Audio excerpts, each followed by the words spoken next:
All right.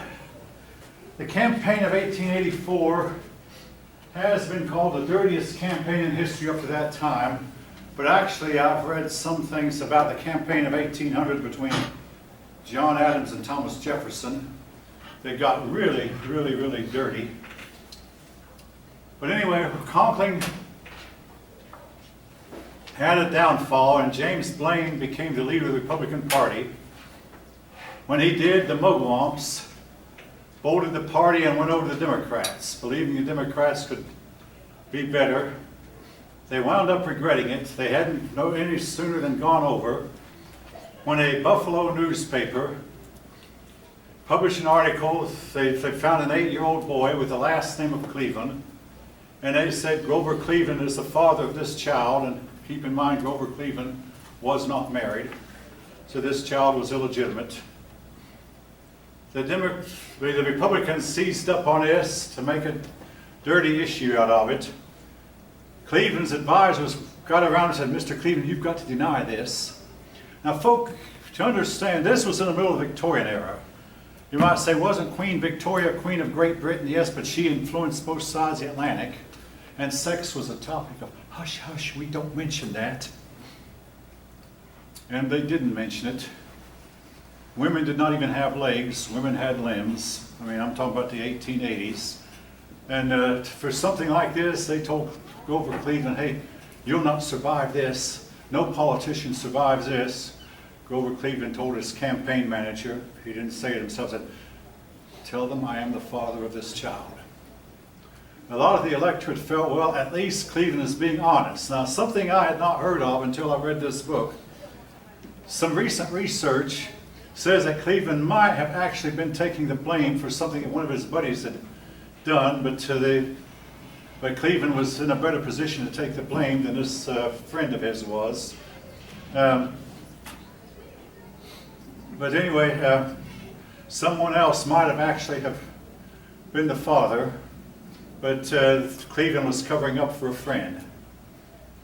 So anyway, Cleveland accepted responsibility for the child, and the child was named after him, Cleveland. By the way, Cleveland was the first president who married in the White House. He found a wife once he got to Washington and got married in the White House. And in the White House he had a daughter named Ruth. And supposedly the candy bar is named after Grover Cleveland's daughter, not after the ball player named Babe Ruth. You might have seen a Babe Ruth candy bar and think it's named after Babe Ruth. You know, it was named after Baby Ruth, daughter of President Grover Cleveland. At least that's what I've heard. Anyway, the Mugwumps, who wanted to find a really good, honest man, regretted supporting Cleveland.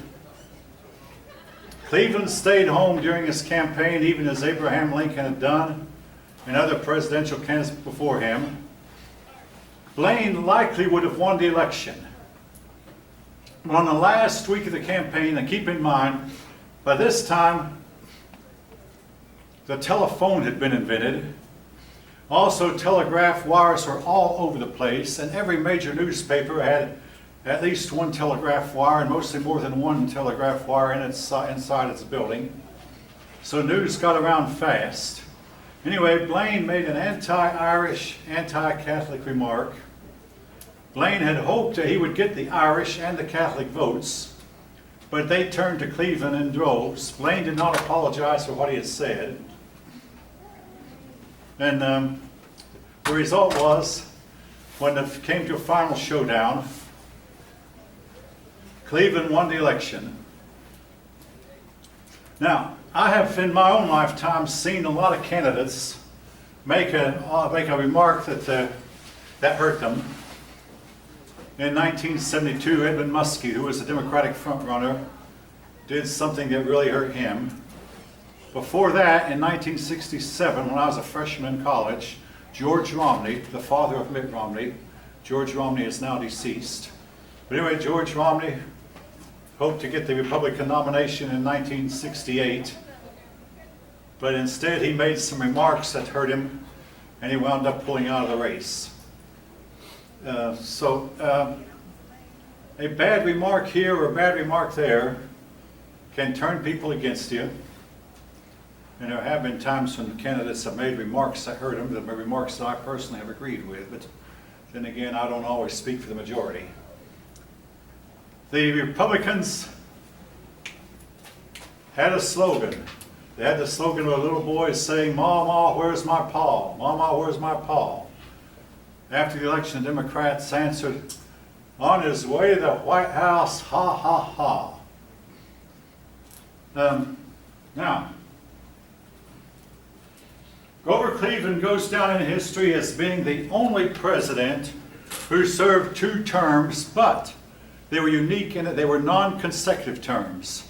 By an act of Congress, nobody knew quite how to count him, so he is counted as the 22nd and 24th President of the United States. Benjamin Harrison served between his 2 terms. That's why now, Donald Trump is called the 45th president. You might think that we've had 45 presidents. No, actually we've only had 44 presidents. The reason is Grover Cleveland is counted twice. We've only had 44 presidents, with Donald Trump being the 44th, but through an act of Congress, he's called the 45th because, again, Grover Cleveland is counted twice. All right.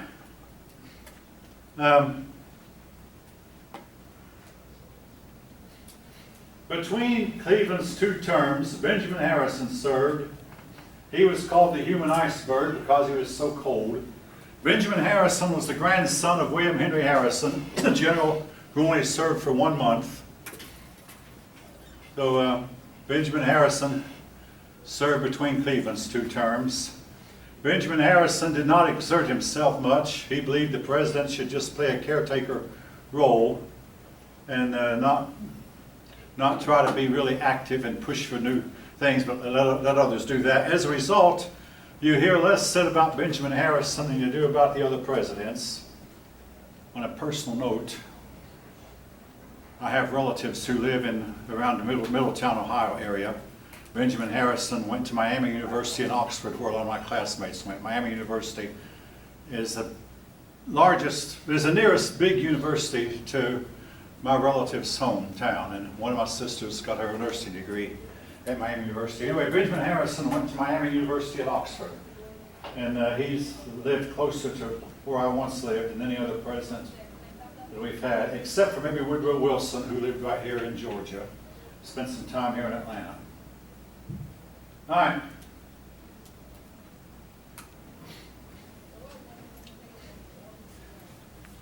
During the 1880s, the tariff became a big issue.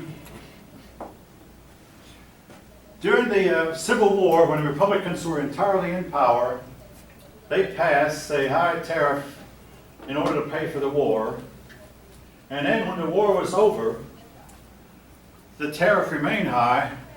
Now, again, why was the tariff so important? In those days, there was no income tax. So the only way the government really had to raise money was through the tariff. Well, the war was over. The country was pretty deep in debt. So to pay their debts and pay the pensions for the Union soldiers, the tariff remained high. But the Union soldiers started dying off. Now, keep in mind, the federal government did not pay for the Confederate soldiers. It was up to the states to do that. And, the state of Georgia paid pensions for its soldiers, as did the state of Alabama and Mississippi, but the federal government did not pay for the Confederate soldiers. Anyway, after a while, the Union soldiers, some of them started to die, and there was a surplus of money in the treasury. And a lot of persons wondered, what do we do with this money? Farmers wanted to reduce the tariff. Now, the United States was already feeding a lot of the world's population at this time. And today, I understand there's only 6 countries in the world that produces more food than it eats and is able to send some of its food to another country, the United States being one of those 6, and the biggest one, really. But the United States was already starting to feed the rest of the world, but American farmers told Congress, hey, we believe that if you lowered the tariff, we could sell more of our product abroad and even get higher prices. Well, The industrialists wanted to keep the tariff high. Benjamin Harrison was elected because he promised to keep the tariff high. Cleveland wanted it reduced, Cleveland being a typical Democrat. Well, when Harrison was elected, William McKinley, now this is the same man who became president later, but at this time he was merely a congressman. He got through Congress a very high tariff, even higher than before. The money from the tariff was used to go right into the pockets of a lot of the Republicans, including McKinley. It was also used to put money into the districts that had elected these Republicans. The Congress that passed this tariff was called the $1 Million Congress. Again, this went on during Benjamin Harrison's administration. So, in 1890, most of the Republicans who benefited from this high tariff were voted out of office, including McKinley. In 1890, McKinley was voted out of office. In 1896, McKinley was elected President of the United States. But anyway, that's another issue. In 1892, we had another election. This time it involved the president. And Benjamin Harrison was voted out. Grover Cleveland was returned to the White House for a second term. All right.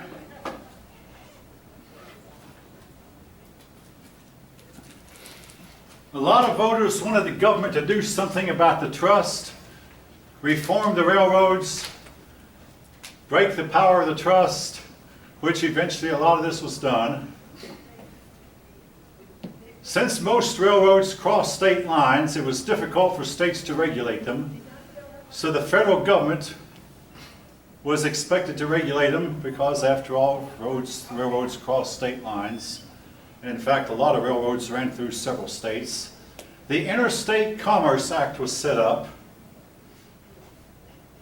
The Interstate Commerce Act set up the Interstate Commerce Commission, or the ICC. Now, the ICC still exists. The ICC not only controls railroads, but they control truckers and interstate trade. And anymore, the ICC knows if a trucker does not take a bypass.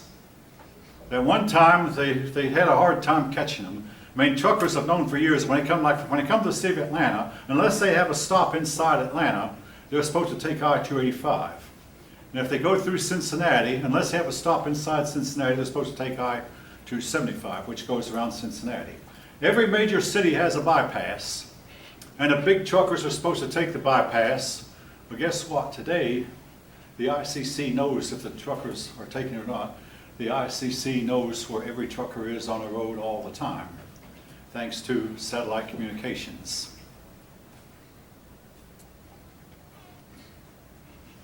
Yeah, the ICC knows how fast that trucker is going, knows if he's excessively breaking the speed limit. I don't mean like 1 or 2 miles over, but if he's going 15 or 20 miles over, the ICC knows that also. And the ICC knows if the trucker gets too far out of the path he's supposed to be on. But in those days, the act didn't have a whole lot of influence over the railroads. Well, the Sherman Antitrust Act was also passed. It was meant to restrict trust, but it proved ineffective.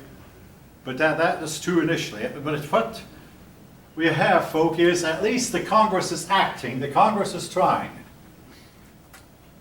Now, eventually we had more laws passed and more aggressive presidents, but also what happened to the courts, which we'll talk about in a little bit. The courts would always side with the big trusts and the big businesses until the courts began to sense that the American people did not like the way the trusts were running. All right. Free silver. Now, folk, this is something you might have a hard time understanding at first, but really the explanation is simple. The silver issue was to really stir passions, and here's why.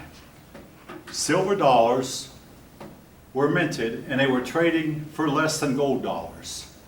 Now, you might wonder, now, hey, wouldn't this be wrong? Actually, it was. But a lot of your farmers, your factory workers, wanted silver All right.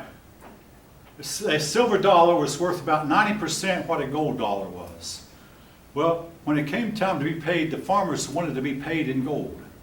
Your factory workers wanted to be paid in gold dollars. Then they'd use the gold to get silver, and they would pay back their loans and pay what they owed in silver, which was worth less. I remember a cartoon in my history book. It was in high school. This man was paying a mortgage, and he was paying it in silver dollars. And the man behind the desk said, "Now wait a minute, you're paying this with money that's only worth 90 cents on a dollar." And the mortgage payer said, "Now isn't that an awful shame?" You might think this was unfair, but then again, if you had lived at the time and you had been a farmer, you might have wanted a silver standard because, I mean, you know, the silver was cheaper. Now, a lot of silver had been mined, and a lot of this silver was being minted into dollars. So there was a call for the government to buy more silver and mint it into dollars that would have less value than gold dollars. The people from the West wanted the cheaper dollars. The people from the South wanted cheaper dollars. The West and South were like the poor region of the country. In 1873, the government stopped minting silver because the rich people and the president at the time only wanted gold. Well, again, folk, there just has to be one standard for money. I spent 27 years at Lockheed. One of my jobs was calibration. You couldn't have a scale that would say, one scale would call 14 ounces a pound, and another scale would call 17 ounces a pound. I mean, you may know that a pound is really 16 ounces. You just can't put together an airplane that way. Your airplane, a lot of parts are measured to the 10,000th of an inch, and you can't have two standards of weights, two standards of measures. And you really can't have two standards of money either. But at the time, a lot of people didn't realize this. So the government eventually stopped the silver minting and put the nation on the gold standard. And we would remain on the gold standard until Richard Nixon took us off the gold standard. But that's a story for a later chapter. So today, what is money, folk?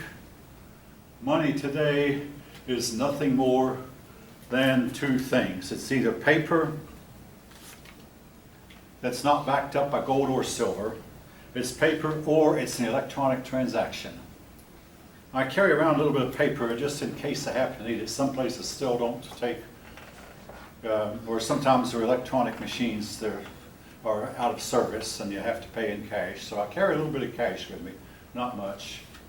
But most of the business transactions I do done through electronic transaction, and that's money. But again, oh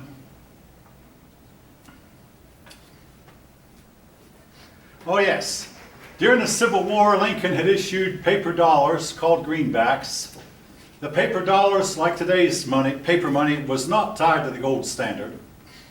In other words, if you got some greenbacks, you could not go to the bank and say, "I want this in gold or silver." Well, a lot of people wanted the government to go back to that practice, and here is the problem, folk. There's just not enough gold coins and not enough gold money to go around. I mean, if Lockheed had paid us in gold, they couldn't have gotten enough gold to have paid us, purely and simply.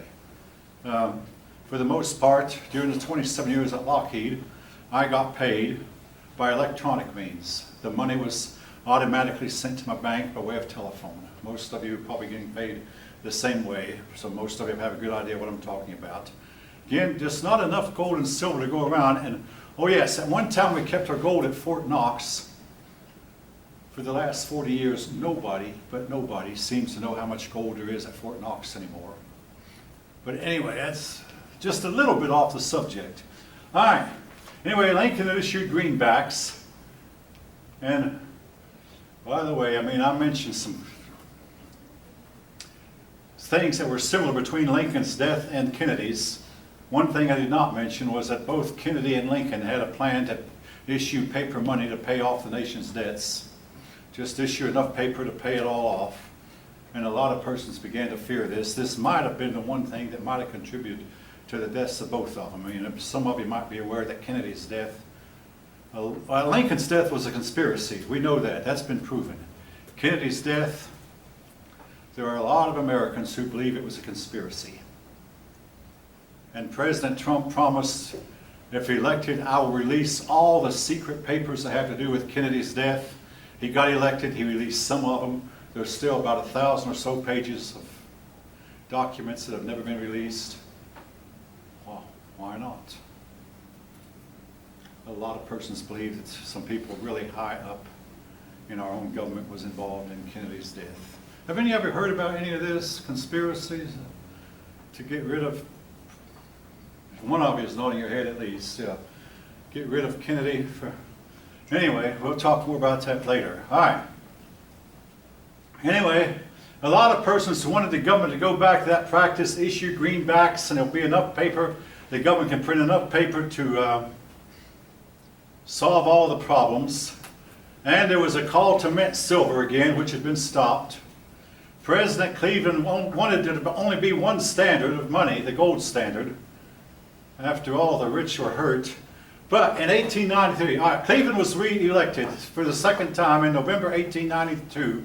He took office in March 1893, and shortly after taking office, the Panic of 1893 occurred. Now, I want to say this again, folks.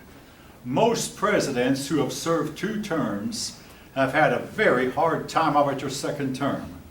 Grover Cleveland was no exception. A depression hit right away, and this depression of 1893, by the way, was the worst depression ever had, that a country had had up to that time. Cleveland called a special session of Congress to try to get the Silver Purchase Act repealed. It was, but instead of getting better, the depression worsened. Everybody in the country blamed Grover Cleveland, like they always do when a depression hits, and I guarantee if a depression were to hit our country tomorrow, everybody in the country would blame Donald Trump. It's just the nature of things. Anyway, they blamed Grover Cleveland, and Cleveland's political career was dead. He did manage to survive the end of his term.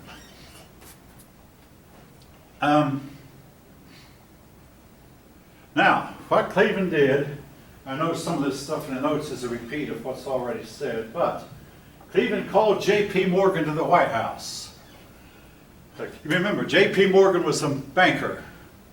He said to J.P. Morgan, I said, tell you what now, I want you to see if you can buy gold from Europe, buy gold from Latin America, anywhere that they'll sell you gold, buy gold from abroad, and bring it and put it in our coffers, in our national bank, and maybe the depression will end.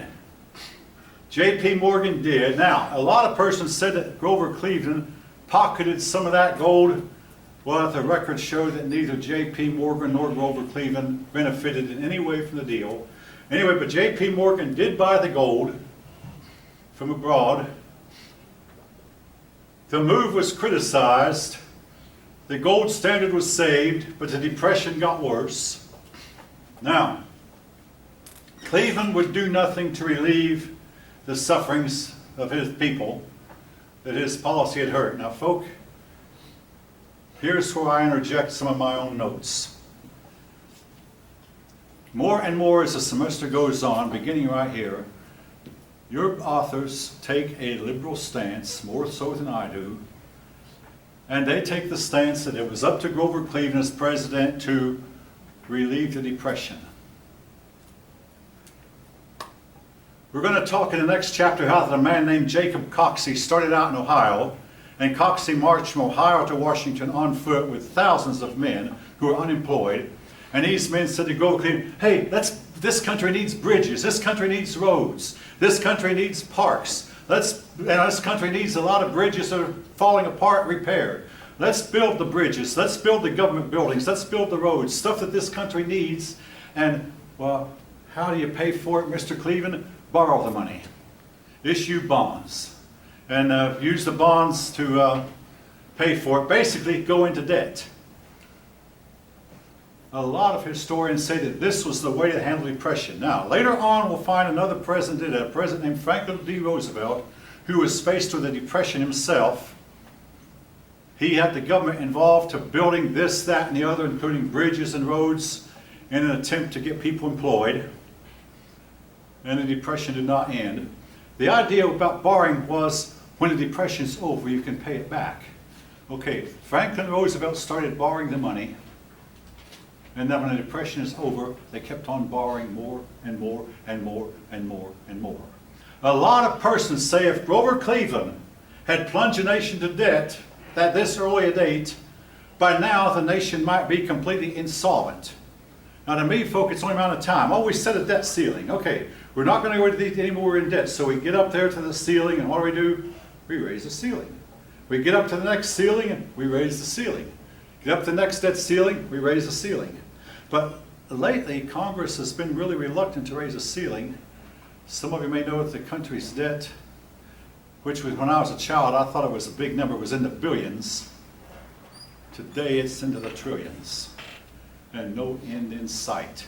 During my lifetime, our federal budget has only been balanced 3 times. Richard Nixon did it once, Bill Clinton did it 2 times. 3 times. Every president spends more money than he takes in. We go deeper in debt. Now, I've got to say this, folk. Who owns our debt these days? Anybody know? At one time, the government, the debt was owed to its citizens. So we'd buy bonds where you work, and anybody know? Usually somebody in the class know. Who owns our debt? China and Japan. Mostly China owns our debt. Basically, the Chinese own us.